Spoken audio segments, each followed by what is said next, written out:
Kenapa banyak sekali netizen? Dan netizen ini mayoritasnya wanita yang mendoakan agar Arya Saloka dan Amanda Manopo ini bersama sampai akhir hayat dan berbahagia selama-lamanya. Bukankah Arya Saloka dan Amanda Manopo ini beda agama? Dan bukankah agar mereka nanti bisa menikah, mereka harus pindah agama salah satunya? Dan kalaupun iya, pertanyaan saya, bukankah mereka ketemunya saat mereka diduga ini berselingkuh? Berarti para wanita-wanita netizen ini menghalalkan pindah agama dan perselingkuhan. Maaf, maksudnya menduga. Jangan terus saya serang ya. Tapi itu jadi satu pertanyaan, kenapa kok seperti itu gitu loh. Saya sih nggak peduli ya. Orang punya hak mereka untuk melakukan apapun dengan semua resiko yang mereka akan tanggung. Tapi pertanyaan saya, kenapa saat orang-orang ini adalah orang yang mereka itu dukung, ibu-ibu ini membolehkan itu terjadi. Tapi kalau orang yang nggak suka, dinyinyirin sampai habis. Kita akan coba lihat. Dan kalau kalian menyukai konten ini, silahkan subscribe, like, dan yuk kita mulai pembahasannya.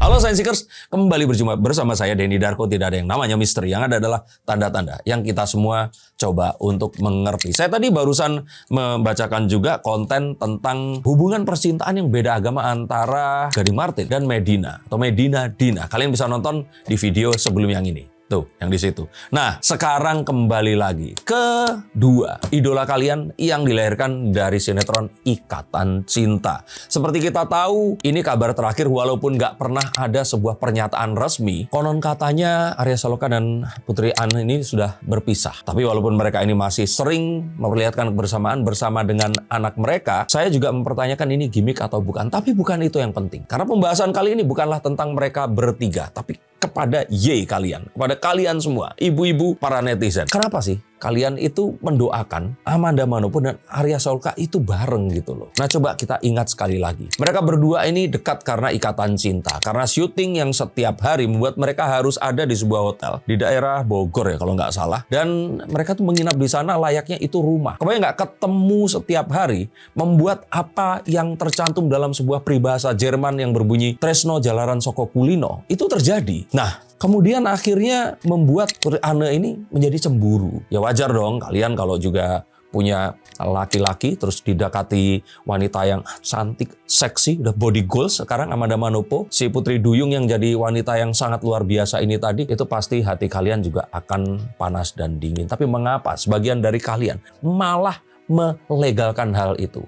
Karena Putri Anne di sini membuka hijab atau karena dia itu jadi pemarah sejak kejadian hal yang kemarin itu terjadi, ya wajar dong kalau dia seperti itu. Nah, tapi seperti yang kemarin saya harapkan, sebenarnya saya itu berharap ini adalah gimmick. Mereka itu nggak beneran berpisah. Harapan saya sih ini adalah sebuah strategi dari MNC Media agar ya artisnya ini terus naik daun. Tapi apa yang ada ini sepertinya malah menunjukkan ke arah memang perpisahan. Dan Amanda Manopo kemarin itu juga datang. Ini karena saya datang juga ke premiernya film Lembayu. Dan di situ Arya Saloka yang berperan jadi seseorang yang udah nonton atau belum, tapi karena udah turun bioskop saya ngomong aja, jadi dokter yang juga jahat di situ.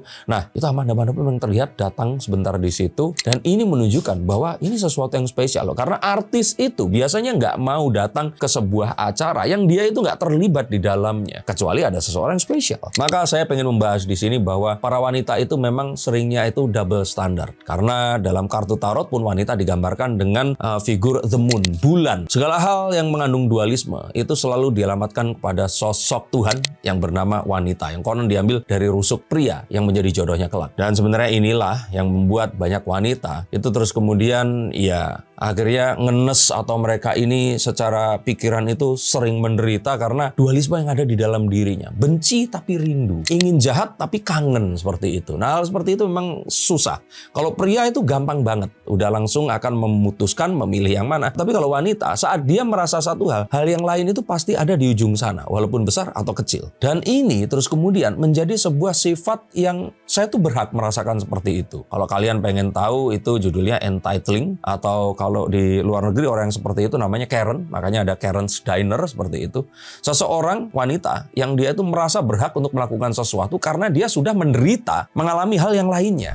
Stop dulu sebentar untuk kalian semua yang merasa atau menganggap bahwa saya hanya membacakan tarot untuk artis-artis. Kalian salah. Kalian pun berkesempatan untuk bertatap muka dengan saya atau menanyakan apapun yang kalian ingin tanyakan, dan biarkan kartu-kartu saya di sini mencoba untuk mencarikan alternatif jalan keluar dari pemecahan permasalahan yang terbaik untuk saat ini dan mendatang. Dan saya jamin ini semua akan private, hanya kalian dan saya yang akan mengetahuinya. Apapun permasalahannya. Karena saat sebuah masalah terjadi, sebenarnya sebuah solusi itu menanti. Dan siapa tahu solusi terbaik dari permasalahan kalian akan ketemu saat kalian ngobrol dengan saya dan izinkan saya untuk membuka setiap kartunya kepada kalian. Hubungi segera nomor di bawah ini dan pastikan nomor ini saja, dan izinkan saya untuk membantu memecahkan permasalahan apapun yang kalian alami. Semoga informasi ini bisa membantu kalian memecahkan permasalahan kalian. Oke, lanjut ke konten yang berikutnya. Yuk. Nah, derita ini seperti nama tengah wanita. Karena tiap bulan mereka harus merasakan datang bulan, PMS dan sebagainya. Dan mereka ini memang ditakdirkan untuk selalu memendam rasa. Coba kalau saya salah, tulis di bawah sini. Kalau benar, kalian harus subscribe. Kalian itu sukanya memendam rasa. Merasa dikhianati, merasa diperhatikan, merasa nggak dimengerti. Merasa pria kalian ini tuh nggak bisa membalas sesuatu yang kalian berikan seperti itu. Sehingga kalian memendam rasa. Sehingga saat seseorang itu, atau siapapun ya, nggak harus pria ya, wanita lain pun itu terus kemudian melakukan sesuatu yang kalian nggak suka, kalian merasa berhak harus melakukan sesuatu yang kejam. Padahal mereka nggak berniat seperti itu. Tapi karena kalian merasa sakit, kalian harus melakukan hal itu tadi. Nah, kompensasinya adalah saat mereka menyukai seseorang atau mendukung orang lain ini tadi, maka orang ini tuh berhak untuk melakukan apapun walaupun itu salah di norma kehidupan. Nah, makanya ini tadi mempertanyakan banyak wanita yang, loh, Arya Saloka itu Muslim, Amanda Manopo itu Kristen. Nah, Arya Saloka sudah memiliki pasangan, mereka bersama, loh kok malah didoain ini bisa bareng gitu loh. Itu kan sesuatu yang mind blowing dan saya nggak akan bisa mengerti sampai kapanpun. Dan mau berbicara gimmick atau bukan, ini Putri Ana sampai stres lepas hijab, terus kemudian yang menunjukkan perasaan hatinya, bahkan mungkin setiap bulan selalu ada unggahan Instagram yang menunjukkan kegalauan dirinya ini tadi. Dan kalau kalian merasakan hal yang sama, silakan hubungi nomor di bawah sini, izinkan saya membacakan kartunya yang pernah ditinggal prianya, yang pernah diselingkuhi atau mungkin sedang berselingkuh dengan seorang pria. Silahkan hubungi nomor di bawah ini dan izinkan saya membuka kartu untuk kalian semua untuk memperjelas semuanya. Dan kadang kalian bertanya, mengapa kok malah yang beda agama seperti ini malah akan bersama? Kenapa kok yang memiliki hubungan pernikahan malah kemungkinan besar akan berselingkuh?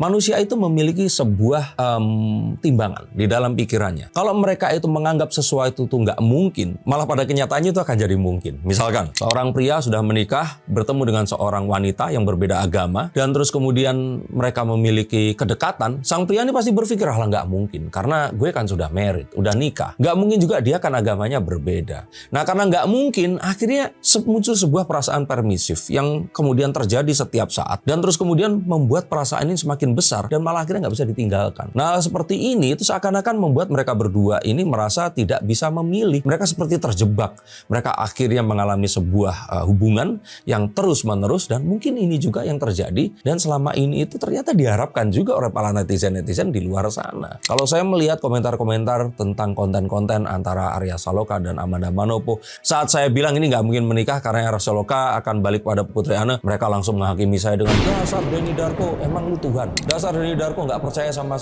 ramalan, saya percayanya sama ketetapan Tuhan. Dan kalau sudah bukakan hati, dia dengan semua teorinya, tapi kan pertanyaannya satu, nah ini kan tadinya memang mereka ini kan didugakan berselingkuh. Kalau gitu kalian mengamini dong itu tadi. Nah, coba tulis komentar kalian. Pun kalau kalian ternyata galau, tulis komentar kalian di bawah sini. Apakah betul dengan tebakan saya bahwa kalian mengizinkan itu terjadi, yang penting nggak terjadi sama gue, gitu, seperti itu. Walaupun akan tetap banyak yang menghujat dan mengatakan bahwa sebaiknya nggak dilakukan, atau kalau dilakukan semoga Amanda Manopo mendapatkan hidayah. Kenapa kok nggak ada yang doain semoga Arya Saloka ini seperti domba yang akhirnya nggak tersesat terus masuk ke Kristen seperti itu? Atau mungkin ada yang mendoakan tapi nggak berani ngomong di sini. Tapi kalau saya lihat di sini, pernikahan apapun yang akan mereka lakukan, ini harus dengan satu agama. Karena Amanda Manopo pasti mengharapkan menikah dengan seorang yang berkeyakinan sama. Begitu pula keluarganya. Dan sepertinya kalau nggak seperti itu, mungkin mereka sekarang sedang sepakat untuk ya sudah 2 tahun tahun ini kita sama-sama berteman, tapi berteman yang akan mengembirakan orang-orang yang mendukung hubungan mereka ini tadi. Dan kita akan tetap melihat mereka ini bersama, ataukah mereka akan saling menganggap kakak dan adik di sini. Tapi saya masih tetap melihat bahwa Resoloka ini sepertinya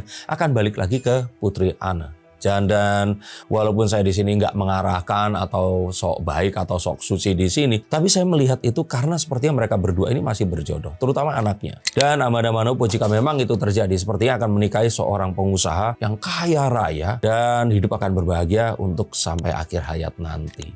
Kira-kira itu versi ideal dan bahagia dari polemik yang sekarang ini ada. Tapi apapun itu mereka akan tetap bahagia. Nah, perkaranya adalah kalian semua. Coba tanya kepada diri kalian. Sebenarnya apa yang kalian inginkan? Apa yang kalian dukung dan mengapa kalian mendukung hal itu tadi? Karena terkadang saat kita mendukung sesuatu hanya karena kita entitling atau ingin dibenarkan melakukan satu hal, maka kadang-kadang saat itu kita akan kebingungan saat kita diminta untuk menjadi adil saat anak kita melakukan hal itu, orang yang kita sayang atau yang dekat kepada kita melakukan hal yang sama. Semoga kita terhindar dari semua kepusingan itu tadi. Semoga memang jodoh kalian adalah jodoh yang memang seiman, bukan suami atau istri orang lain, dan semoga kalian semua berbahagia dengan apapun hubungannya. Tapi kalau itu belum terjadi, sekali lagi hubungi nomor di bawah sini. Ini berbayar, sekali lagi ini berbayar, tapi terjangkau, dan izinkan kartu-kartu ini mencoba untuk membawa dan membantu kalian menemukan jalan hidup atau jalan keluar yang mungkin saja sesuai dengan harapan kalian. Terima kasih, sampai jumpa, dan salam.